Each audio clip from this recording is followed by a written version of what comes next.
Hi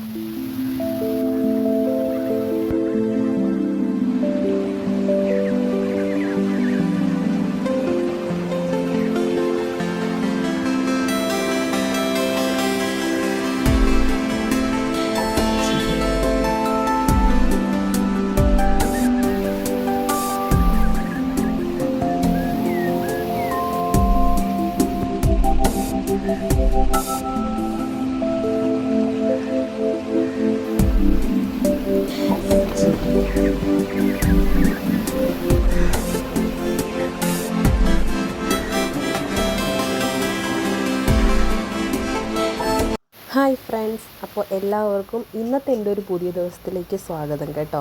അപ്പോൾ ഇന്ന് രാവിലെ തന്നെ കാപ്പി ഉണ്ടാക്കാനൊക്കെ തുടങ്ങിയിട്ടുണ്ട്. ഇന്ന് സത്യം പറഞ്ഞാൽ എന്നും പറയുന്നത് പോലെ തന്നെ ഒരു പറ്റിപ്പ് പരിപാടിയാണ്, അതായത് തട്ടിക്കൂട്ട് പരിപാടിയാണ്. തട്ടിക്കൂട്ട് പരിപാടി എന്ന് പറഞ്ഞാൽ ഇന്ന് ചേട്ടൻ്റെ അച്ഛൻ മരിച്ചിട്ട് 8 വർഷം തികയുവാണ്. അപ്പം ചേട്ടൻ രാവിലെ തന്നെ തിരുവല്ലത്ത് പോയി ബലിയിടാനൊക്കെ ആയിട്ട് രാവിലെ വെളുപ്പിന് തന്നെ 5:30 മണി കഴിഞ്ഞപ്പോഴേ ആൾ പോയിട്ടുണ്ടായിരുന്നു. മോൾക്കും ഇന്ന് സഹോദയ കോമ്പറ്റീഷനാണ്. അപ്പം അവൾക്കും സ്കൂളിൽ രാവിലെ 6 മണിക്ക് തന്നെ സ്കൂളിൽ കൊണ്ടാക്കേണ്ടതുണ്ട്. 6:30 അവിടെ നിന്ന് സ്കൂൾ ബസ് സ്റ്റാർട്ട് ചെയ്യുമായിരുന്നു. അപ്പം ഞാൻ അതും രാവിലെ കൊണ്ടാക്കിയിട്ട് വന്നു. അപ്പോൾ അവൾക്ക് രാവിലെ ചോറ് ഞാൻ ഉള്ള കറിയൊക്കെ വെച്ചിട്ട്, അതായത് അവൾക്ക് പിന്നെ മുട്ട പൊരിച്ചതോ ഒരു ചമ്മന്തി ഉണ്ടെങ്കിൽ അവൾക്ക് അത് മതി, വേറെ ബുദ്ധിമുട്ടോ കാര്യങ്ങളോ ഒന്നുമില്ല. അപ്പം മീൻ വറുക്കാനൊക്കെ ഞാൻ ഇന്നലെ എടുത്ത് വെച്ചിട്ടുണ്ടായിരുന്നു. അപ്പം മീനൊക്കെ വറുത്ത് അവൾക്ക് ചോറ് ആദ്യം ഞാൻ വിചാരിച്ചു പൈസ കൊടുത്ത് വിടാം. അവിടെ സ്കൂളിൽ തന്നെ, തിരുവല്ലത്ത് തന്നെ ക്രൈസ്റ്റ് നഗർ സ്കൂളിൽ വെച്ചിട്ടാണ് കോമ്പറ്റീഷൻ നടക്കുന്നത്. അപ്പം സ്കൂളിൽ തന്നെ എല്ലാവരും കൊണ്ടുപോകും, നമ്മൾ പോവേണ്ട കാര്യമില്ല. അപ്പം ഫുഡൊക്കെ അവിടെ സ്കൂളിൽ തന്നെയുണ്ട്, പൈസ കൊടുത്ത് വിട്ടാൽ മതി. ആദ്യം ഞാൻ വിചാരിച്ചത് പൈസ കൊടുത്ത് വിടാമെന്നായിരുന്നു. പിന്നെ വിചാരിച്ചു ബുദ്ധിമുട്ടാണ്, കാരണം ഇത്രയും സ്കൂളുകളിൽ നിന്ന് വരുന്നത് തിരക്കായിരിക്കും, ഈ മേക്കപ്പിൻ്റെ ഇടയിൽ കൂടെ ചെന്ന് പിന്നെ ഫുഡ് വാങ്ങിക്കാൻ ക്യൂ നിൽക്കണം, ടീച്ചർമാർക്കും അതൊരു ബുദ്ധിമുട്ട്.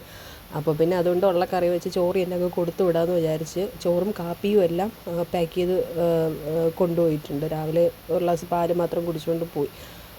അപ്പോൾ പിന്നെ ചേട്ടനും കൊണ്ടുപോകണ്ട. അപ്പോൾ അതുകൊണ്ട് പിന്നെ ഇന്ന് ഞാൻ ഇന്നലെ തന്നെ ഞാൻ പ്രിപ്പയർഡ് ആയിരുന്നു, കാരണം പയർ തോരൻ ഞാൻ വല്ലപ്പോഴും മാത്രം ഉണ്ടാക്കുന്ന ഒരു കാര്യമാണ് കേട്ടോ ഈ പയർ തോരൻ എന്ന് പറയുന്നത്. പയറിലുള്ള കാര്യങ്ങൾ ചേട്ടനും അതെ മോളും അതെ പയർ എന്തുണ്ടാക്കിയാലും, മോള് പിന്നെ പായസമെങ്കിലും കഴിക്കും. ചേട്ടനാണെങ്കിൽ അതും ഇല്ല. പയറെന്ന് പറയുന്ന സാധനമേ 2 പേർക്കും ഇഷ്ടമല്ല. എൻ്റെ കാര്യമാണെങ്കിൽ നേരെ തിരിച്ചാണ്.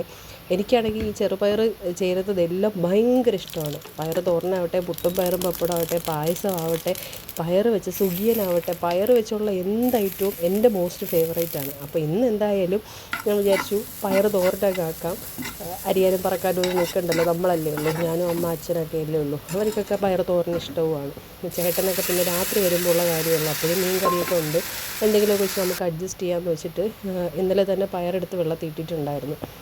അപ്പോൾ പയർ തോരനും വെച്ച്, ഈ പയർ തോരൻ വെച്ച് കഴിഞ്ഞാൽ പിന്നെ ഞാൻ അടുക്കളയിൽ കയറുമ്പോൾ എനിക്ക് കൈയിട്ട് വരുന്ന സ്വഭാവമുണ്ട് കേട്ടോ. ഈ ഒരു പയർ തോരൻ വെച്ച് കഴിഞ്ഞാൽ അത്രയ്ക്കും എനിക്ക് മോസ്റ്റ് ഫേവറേറ്റ് ആണ് എൻ്റെ ഇതെന്ന് പറയുന്നത്. അപ്പോൾ രാവിലെ തന്നെ വെളുപ്പിനെ 4:45 എണീച്ചിട്ടുണ്ടായിരുന്നേ, മോൾക്ക് 6 മണിക്കൊക്കെ പോകണമായിട്ട്. അപ്പോൾ രാവിലെ എണീച്ചത് കൊണ്ടായിരിക്കും 6 മണിയായപ്പോഴേ വയറങ്ങോട്ട് കത്താൻ തുടങ്ങി. 6:45 വരെയൊക്കെ വല്ല വിധനെ പിടിച്ച് നിന്നു. പിന്നെ എന്നെ കൊണ്ട് പറ്റുന്നില്ല. അതുകൊണ്ട് രാവിലെ തന്നെ 6:45 വന്ന് കാര്യമായിട്ടിരുന്നു. മോനും ഉറക്കമാണ്, സ്വസ്ഥമായിട്ടിരുന്ന് ഇതാണ് അങ്ങനെയൊന്ന് ആഹാരം കഴിക്കുന്നത്. അപ്പോൾ കാര്യമായിട്ടിരുന്ന് കാഴ്ചയൊക്കെ കണ്ട് ഫുഡൊക്കെ കഴിച്ചിട്ട് നേരെ വന്ന് നോക്കിയപ്പോഴും മോന് എന്ന് സാധാരണ 6:30-7 മണിക്കൊക്കെ എണീക്കുന്നതാണ്. പക്ഷേ ഇന്ന് ആൾ നല്ല സുഖം ഉറക്കം. പിന്നെ വന്ന് രാവിലത്തെ ഷീറ്റ് കാര്യങ്ങളൊക്കെ മടക്കി വെച്ച് ബെഡൊക്കെ ഒന്ന് വിരിച്ചിട്ട് ഞാൻ വിചാരിച്ചു ആൾ എണീക്കുന്നതിന് മുമ്പേ തുണി അങ്ങ് നനച്ചിടാമെന്ന് വെച്ചു. പിന്നെ ഏറ്റവും വലിയൊരു ജോലിയാണല്ലോ, ഞാൻ എപ്പോഴും പറയാറില്ല, എൻ്റെ ഏറ്റവും വലിയൊരു ജോലി എന്ന് പറയുന്നത് ഈ തുണി നനപ്പാണ്. അപ്പോൾ ഞാൻ വെച്ചാൽ അവൻ എണീക്കുന്നതിന് മുമ്പായിട്ട് അതങ്ങ് നനച്ചിട്ട് കഴിഞ്ഞാൽ പിന്നെ എളുപ്പമുണ്ട്. അപ്പോൾ അവൻ കിടക്കുന്നതിന് നേരെയുള്ള ജനലാണ്. അപ്പോൾ ഇതിൻ്റെ പുറത്തു നിന്നാണ് ഞാൻ തുണി നനയ്ക്കുന്നത്. അപ്പോൾ പിന്നെ എനിക്ക് കാണാൻ പറ്റുമല്ലോ. അതുകൊണ്ട് അവിടെ വെളിയിൽ നിന്നാലും മോൻ എണീച്ച് കഴിഞ്ഞാൽ എനിക്ക് അറിയാൻ പറ്റും. പിന്നെ എനിക്ക് ഉള്ളൊരു സ്വഭാവമാണ് കേട്ടോ, രാവിലെ എണീച്ച് കഴിഞ്ഞാൽ ജനലുകളെല്ലാം തുറന്നിടണം. എനിക്ക് എപ്പോഴും വീട്ടിനകത്ത് എപ്പോഴും വെട്ടവും വായുവും കയറുന്ന സ്ഥലമായിരിക്കും. അതെനിക്ക് ഭയങ്കര നിർബന്ധമാണ്. ഈ ജനലുകളൊക്കെ അടച്ചു പൂട്ടിയിടുമ്പോൾ എനിക്ക് എന്തോ ശ്വാസം മുട്ടലാണ്. മോളാണെങ്കിൽ നേരെ തിരിച്ചാണ്, ഞാൻ ജനൽ തുറന്നിടും, അവളൊന്ന് അതിനെ അടച്ചിടും. എനിക്കാണെങ്കിൽ അത് പറ്റുന്നേ ഇല്ല, എനിക്ക് ഇഷ്ടമില്ലാത്തൊരു കാര്യമാണ് കേട്ടോ. ഞാൻ എപ്പോഴും ചേട്ടനോടും പറയാറുണ്ട്, എനിക്കൊരു വീട് വയ്ക്കണമെങ്കിൽ ഫുള്ള് ജനലും എപ്പോഴും കാറ്റും വെട്ടവും ഒക്കെ കയറുന്ന ഒരു ഇതായിരിക്കണമെന്ന്. ദൈവം എന്ന് ആ ആഗ്രഹം സാധിച്ചു തരുമെന്ന് അറിയില്ല കേട്ടോ. ഇതൊക്കെ അമ്മയുടെ സാമ്രാജ്യമാണ് കേട്ടോ, അമ്മയുടെ കോഴികൾ. ഒത്തിരിയൊന്നുമില്ല, ഉണ്ടായിരുന്നു, കുറേ ഉണ്ടായിരുന്നു. പിന്നെ ഇടയ്ക്ക് അമ്മമ്മയ്ക്കൊക്കെ വയ്യാണ്ടായപ്പോഴൊക്കെ എല്ലാം പിടിച്ചൊക്കെ കൊടുത്തു. അപ്പം ഈ 2 മോഡലത്തെ കൂട്ടുള്ള 2 ഉണ്ട്.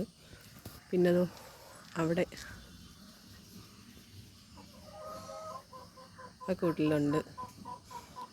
പിന്നെ അത് പട്ടികളെ ഇതാണ്. ഞങ്ങളെ 2 പട്ടികളുണ്ട് ഞങ്ങൾക്ക്, ജൂലിയും അർജുനും. അവർ 2 പേരോട് അതിനകത്തുള്ള കേട്ടോ. ഞാൻ ഈ ഡിപ്പാർട്ട്മെൻറ്റിലോട്ടൊന്നും ഞാൻ തിരിഞ്ഞ് നോക്കാനേ പോവാറില്ലേ.